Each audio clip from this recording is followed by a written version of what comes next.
नमस्कार दोस्तों, स्वागत है आप सबका सरकारी परीक्षा के YouTube चैनल में। मेरा नाम है उमेश मौर्य और मैं आपके साथ डिस्कस करने वाला हूं करंट अफेयर्स के कुछ इंपॉर्टेंट एमसीक्यूज जो कि आपकी आने वाली प्रतियोगी परीक्षाओं के लिए बहुत इंपॉर्टेंट हो सकते हैं, बहुत ही रिलेवेंट हो सकते हैं। तो वीडियो को पूरा देखिएगा, लास्ट तक देखिएगा और वीडियो को लाइक जरूर करिएगा, अपने दोस्तों के साथ भी शेयर कर लीजिएगा, उनको भी हेल्प मिल पाए। बिकॉज भैया आपके कॉम्पिटेटिव एग्जाम्स के लिए करंट जो इवेंट्स होते हैं बहुत इंपॉर्टेंट हो जाते हैं और कई बार कंफ्यूजिंग हो जाते हैं।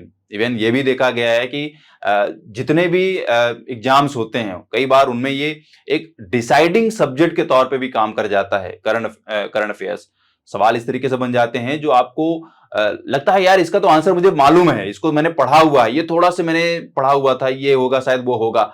वो कंफ्यूजन वाला कॉन्सेप्ट नहीं होना चाहिए भैया। करंट इवेंट्स में current events and general awareness के जो प्रश्न होते हैं वो या तो आपको आ रहे हैं या तो आपको नहीं आ रहे हैं। ठीक है, क्वेश्चन देखा, आंसर पता है, ठीक, आगे बढ़ गए।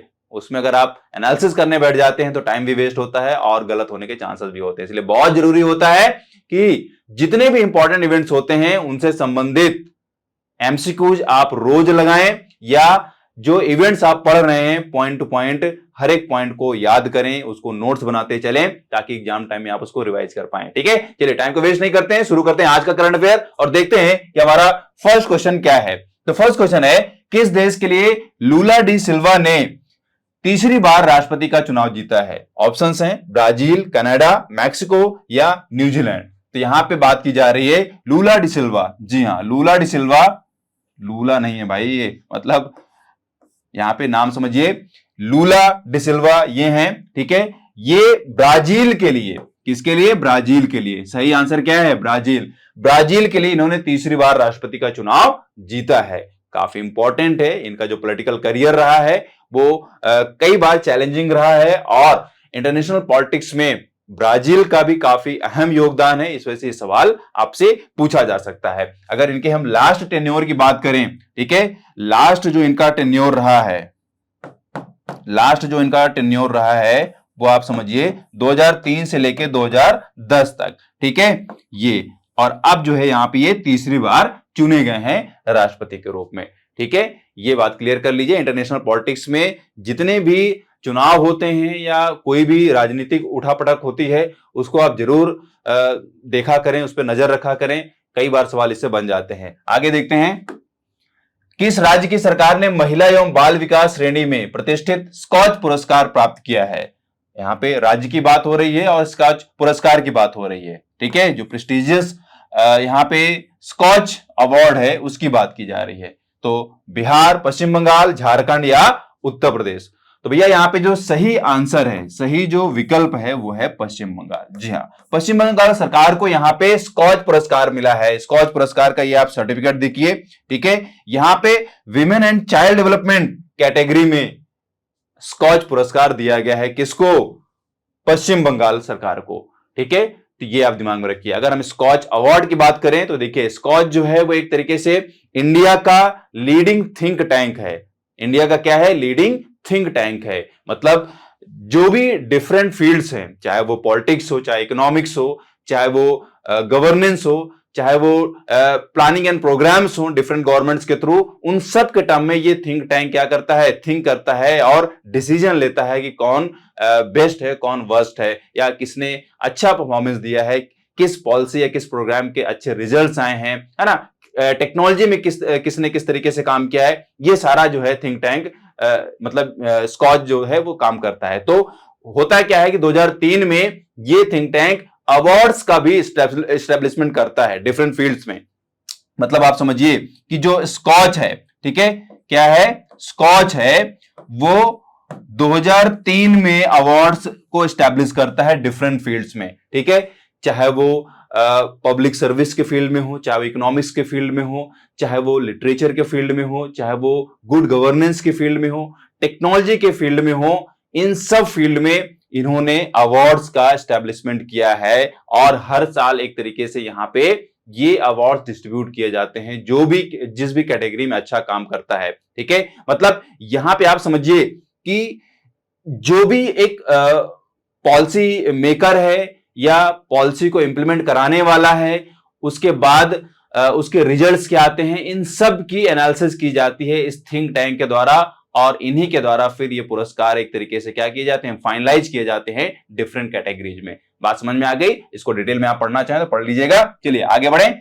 स्टैटिस्टिका रिपोर्ट के अनुसार किस देश का रक्षा मंत्रालय दुनिया का सबसे बड़ा नियोक्ता है? तो यहां पे स्टैटिस्टिका रिपोर्ट की बात की जा रही है। इस रिपोर्ट में कहा गया है कि ये जो देश है वो दुनिया का सबसे बड़ा डिफेंस में नियोक्ता है। नियोक्ता मतलब एम्प्लॉयर है, मतलब इस देश में जो एक डिफेंस मिनिस्ट्री है उसने सबसे ज्यादा लोगों को एम्प्लॉय किया हुआ है।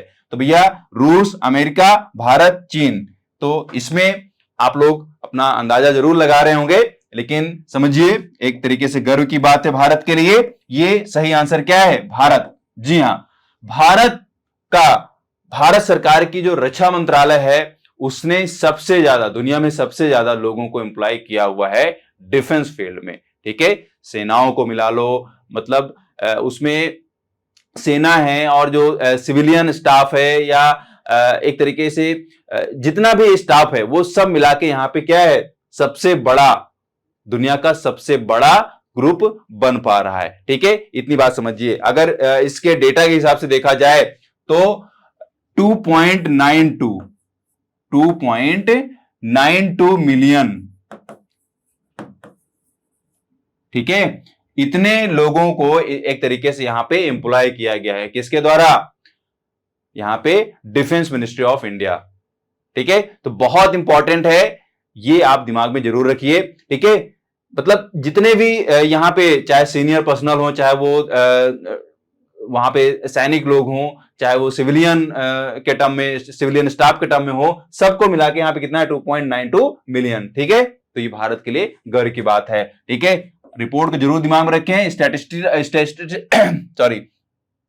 स्टैटिस्टिका जो है वो जर्मनी की एक प्राइवेट ऑर्गेनाइजेशन है, वो एक रिपोर्ट तैयार करती है पूरे वर्ल्ड में जो भी इश्यूज होते हैं उन इश्यूज को लेकर डेटा और स्टैटिस्टिक्स में काम करने वाली ये ऑर्गेनाइजेशन है। ठीक है, तो उसके द्वारा ये रिपोर्ट निकाली गई है और भारत को इस तरीके से रिकॉग्नाइज किया गया है। ठीक है, अच्छे से याद कर लें। आगे बढ़ते हैं। प्रधानमंत्री मोदी ने किस शहर में परिवहन विमान निर्माण परियोजना की आधारशिला रखी है? बेंगलुरु, अहमदाबाद, बड़ोदरा या हैदराबाद? तो देखिए यहां पे परिवहन विमान निर्माण परियोजना यानी कि ट्रांसपोर्ट एयरक्राफ्ट प्रोजेक्ट की बात की जा रही है यहां पे।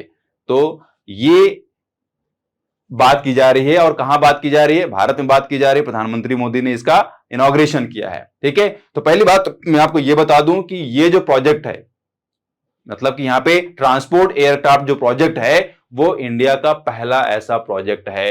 ठीक है, तो ये एक गर्व की बात है। दूसरा जो यहां पे प्रश्न पूछा जा रहा है उसका सही विकल्प क्या होगा? वडोदरा होगा।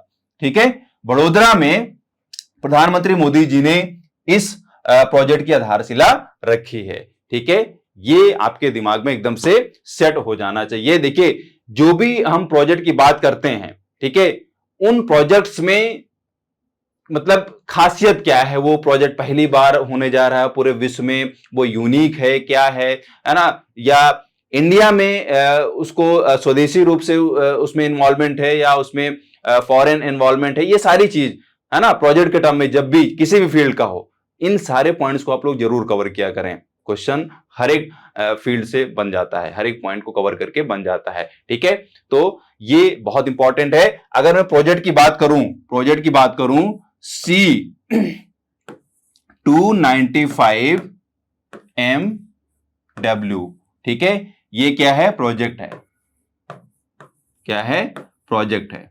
ठीक है, बात समझ में आ रही है? इस प्रोजेक्ट को लॉन्च किया है प्रधानमंत्री मोदी जी ने।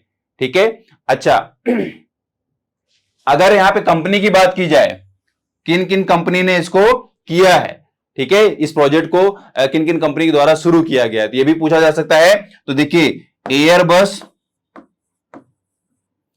एयरबस डिफेंस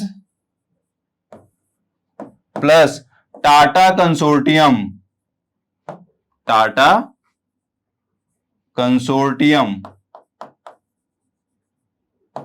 ठीक है, इन दो कंपनीज ने यहां पे इस प्रोजेक्ट को शुरू किया है और भारत जो है अपने आप में 12th कंट्री बन जा रही है ऐसा करने वाली। ठीक है, कौन सी कंट्री?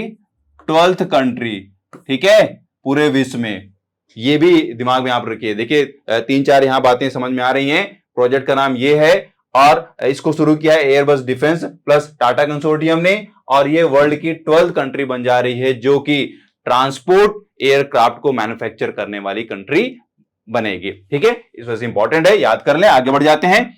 उत्तर भारत के पहले hyper scale data center Yotta D1 का उद्घाटन किस शहर में किया गया है? कानपुर, गाजियाबाद, ग्रेटर नोएडा या लखनऊ? तो यह भी बहुत इंपॉर्टेंट है। देखिए यहां पे योटा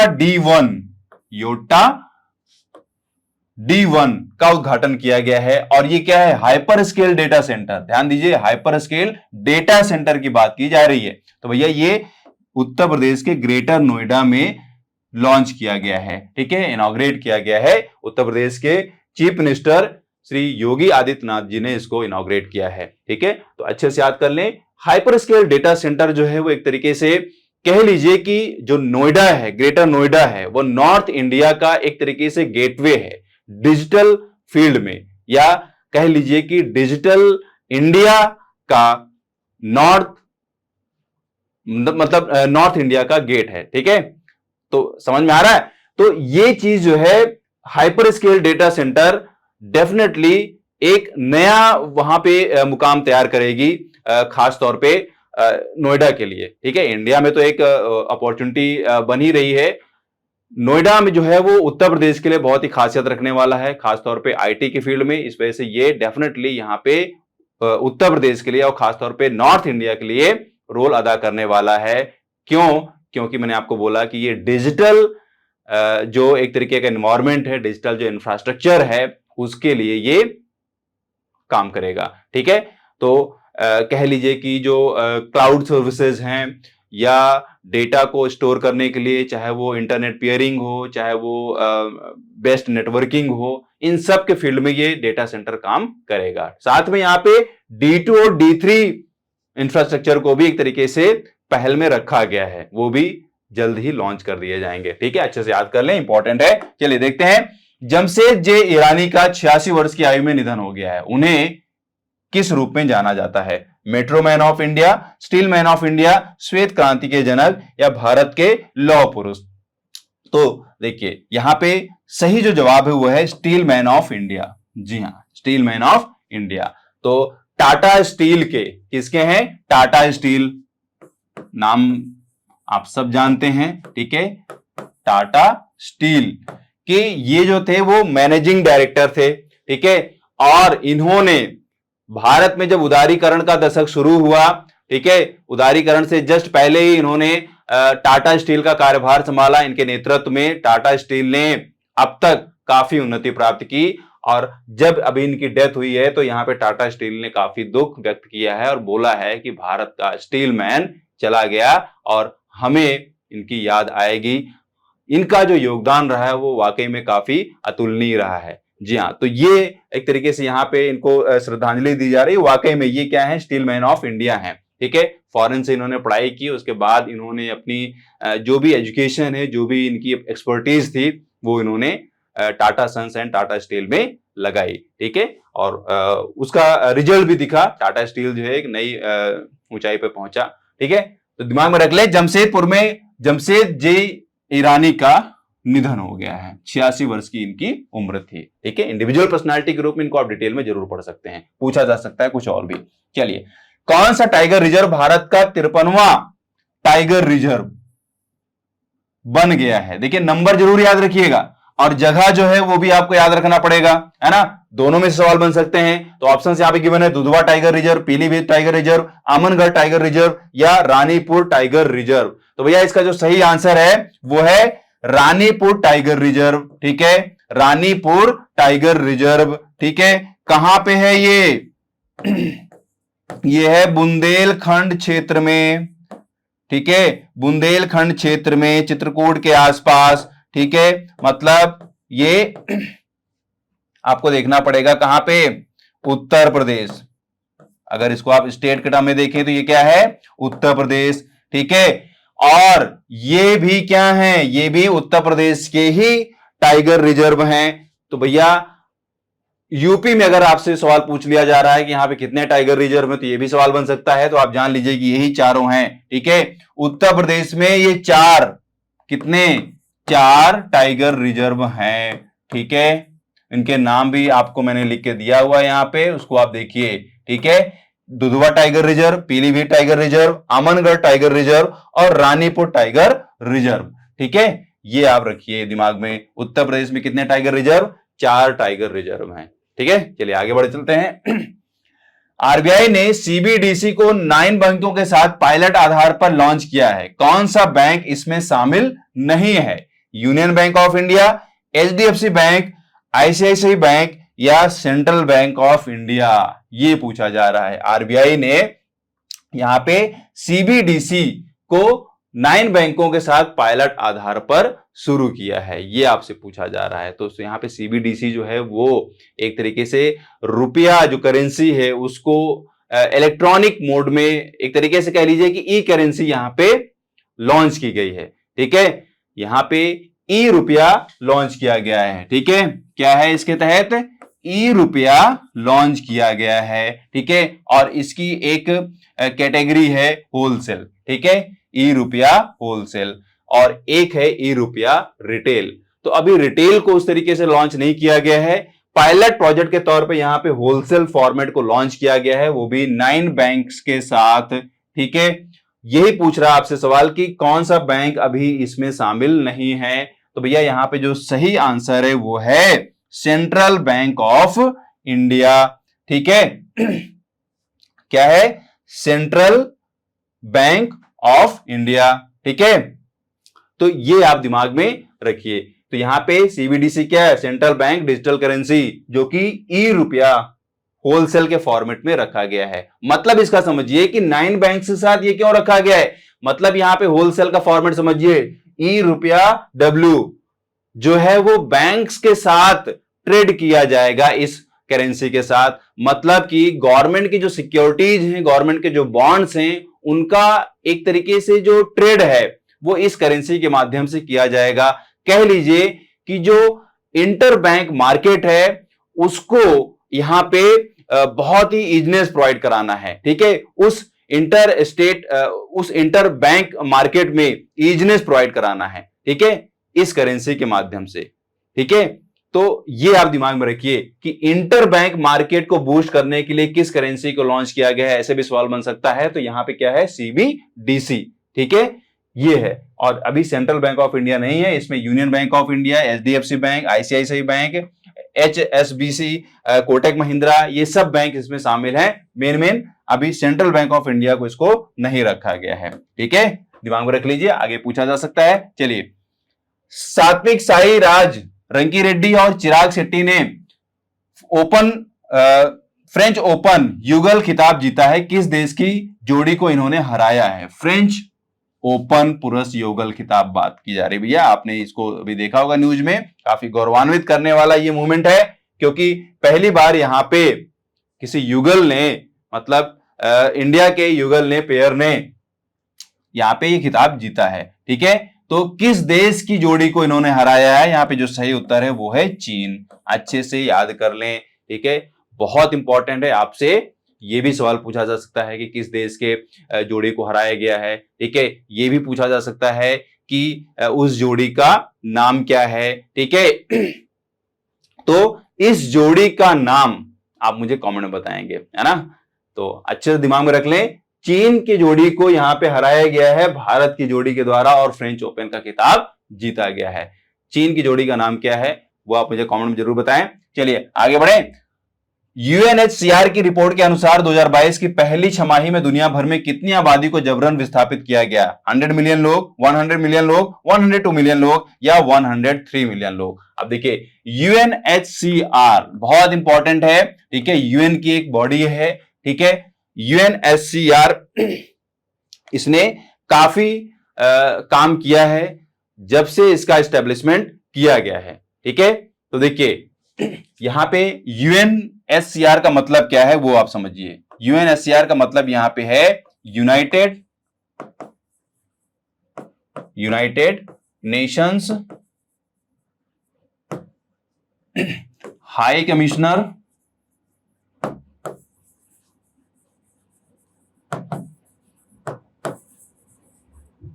कमिश्नर फॉर रिफ्यूजी, ठीक है, फॉर रिफ्यूजी। जी हां, तो यहां पे ये जो यूएनएचसीआर बॉडी है, इसका जो हेडक्वार्टर है, समझिए हेडक्वार्टर कहां पे है, जिनेवा में है, ठीक है, कहां पे है, जिनेवा में इसका हेडक्वार्टर है। और एक जो आपसे सवाल पूछा जा सकता है, एक तो एब्रिविएशन के फॉर्म में पूछा जा सकता है, हेडक्वार्टर के टर्म में पूछा जा सकता है, और मुख्य फंक्शन के रूप में पूछा जा सकता है। तो मैं आपको बता दूं कि यूएनएचसीआर जो है यूएन की एक बॉडी है जो कि पूरे वर्ल्ड में किसी भी परिस्थिति की वजह से अगर लोग पलायन कर रहे हैं, रिफ्यूजी बन रहे हैं, तो उनकी स्थितियों को वो वॉच करती है, उनको हेल्प करती है, मतलब रिफ्यूजी के एस्टेब्लिशमेंट के लिए काम करती है, कह लीजिए उनके अधिकारों के लिए भी बात करती है, ठीक है, और एक डेटा भी तैयार करती है कि कितने लोग लगभग कहां से क्या कैसे प्लान कर रहे हैं, कौन कौन सी स्थितियां बन रही हैं। जैसे अगर अभी इस समय देखा जाए, अगर इसी डेटा के हिसाब से देखा जाए कि कहां के लोग ज्यादा इसमें पलायन हुए हैं, तो इसमें जो एक तरीके से नाम लिया जा रहा है वो सीरियन नागरिकों का नाम लिया जा रहा है, वेनेजुला के लोगों का नाम लिया जा रहा है, और इस समय आप देख ही पा रहे हैं कि रशिया और यूक्रेन का वॉर चल रहा है, तो ज्यादातर यूक्रेनियन लोग जो हैं वो विस्थापित हो रहे हैं, ठीक है। तो सीरियन, वेनेजुलियन एंड जो यूक्रेनियन लोग हैं, इनकी वजह से यहां पे ये 103 मिलियन लोग ज्यादा बन पा रहे हैं, मतलब ज्यादा पार्ट इन्हीं तीनों कंट्रीज का है, ठीक है। तो इस तरीके से इन सारी स्थितियों को यूएनएचसीआर नोट करती है, वॉच करती है, उसका डेटा तैयार करती है कि कहां के लोग पलायन कर रहे हैं, उसके कारक क्या हैं, ठीक है। तो ये दिमाग में आप जरूर रखें। और यही थे आज के इंपॉर्टेंट 10 क्वेश्चंस जिससे सवाल बन सकते हैं। तो इनके आंसर आपने याद कर लिए होंगे, इंपॉर्टेंट पॉइंट्स मार्क कर लिए होंगे, डिटेल में जरूर जाइएगा, है ना, और उसके एक नोट्स बनाइएगा। चलिए, तो आपसे मिलता हूं कल एक नई वीडियो के साथ। तब तक have a nice day, great day, thank you.